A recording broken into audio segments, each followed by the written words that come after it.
Top quality और consistent performance के लिए सिर्फ सिल्वर पंप्स। टॉप क्वालिटी और कंसिस्टेंट परफॉर्मेंस के लिए सिर्फ सिल्वर पंप्स, नाम याद रखना। शिवकालीन इतिहास कळावा आणि त्या दरम्यान वापरलेली शस्त्र कुठली कुठली होती हे पुढच्या पिढीला कळावं यासाठी देवरुखमध्ये एक अनोखं प्रदर्शन भरवण्यात आलेलं आहे।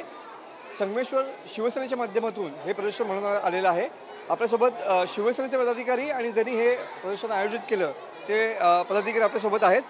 काय सांगशील सचिन, नेमकं या जे शिवकालीन शस्त्राचं प्रदर्शन आहे नेमकं त्याचा उद्देश काय, नेमकं काय आहे? शिवकालीन जी शस्त्र आहेत ते आपल्या मुलांना, शाळेच्या मुलांना वगैरे पहिला इतिहास काय होता हा कळला पाहिजे। हा आमचा शिवसेनेच्या पक्षामार्फत शिवजयंती निमित्त आम्ही 2 दिवस हे प्रदर्शन घडवले।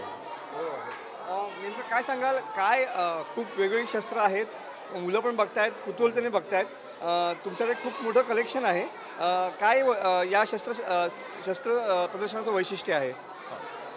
नमस्कार। या ठिकाणी आपण अनेक प्रकारची शस्त्र पाहत आहे। याच्यामध्ये अनेक प्रकारच्या तलवारी आहेत आणि काही वैशिष्ट्यपूर्ण शस्त्रसुद्धा आहेत। काही शस्त्र खरोखरच आपल्या लोकांना माहीत नाहीत, कारण इतिहासाचा तितका आपण सिरियसनेस घेऊन अभ्यास करत नाही किंवा त्याकडे लक्ष देत नाही आहे। आपण जो इतिहास बघतो तो सिनेमा आणि नाटक याच्यामधला मनोरंजनाचा, परंतु खरा इतिहास हा अशा रीतीचा असतो। ते इतिहासाचे साक्षीदार म्हणजे आमचे गडकिल्ले आणि ही शस्त्र आणि ऐतिहासिक स्थळ आहेत।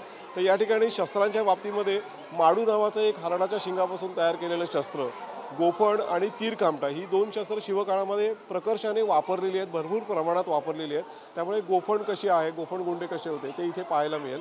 याच्यानंतर गुर्ज नावाचं एक शस्त्र आहे, ही एक प्रकारची गदा आहे, परंतु आपल्याला हनुमंताच्या आणि भीमाच्या गदा माहिती आहेत, परंतु या खऱ्या गदा कशा होत्या इतिहास काळामध्ये त्या इथे आपल्याला पाहायला मिळतील। त्याला गुरगुज किंवा गुर्ज असं म्हणतात।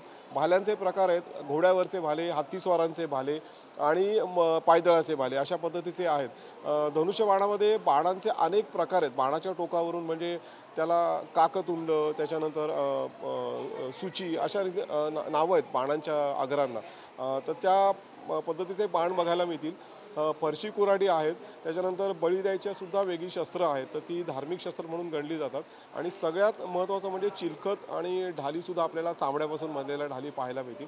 इथे एक शिवाजी महाराजांचं आपण चित्र ठेवलेलं आहे। हे ओरिजिनल चित्र निकोला मनोजींनी काढून घेतलेलं होतं, ते आता लंडनला आहे, तर त्याची इथे कॅनव्हास कॉपी आपण इथे लावलेली आहे। या कॅनव्हास कॉपीमध्ये शिवाजी महाराजांकडे असलेला सोन्याचा रत्नजडित पट्टा आपल्याला पाहायला मिळेल आणि त्याच्याच बाजूला दांडपट्टेसुद्धा 2 ठेवलेले आहेत आपण।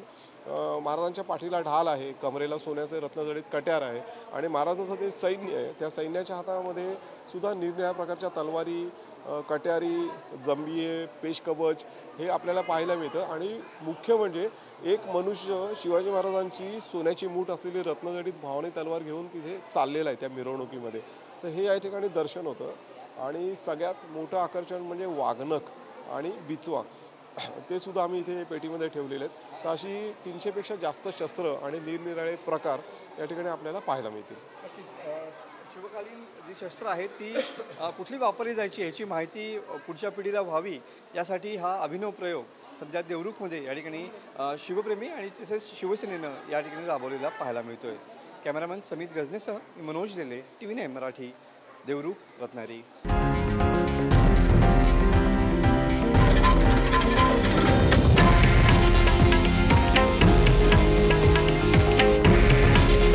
हे आहे देशातील नंबर 1 न्यूज नेटवर्क आणि आपण पाहत आहात TV9 मराठी।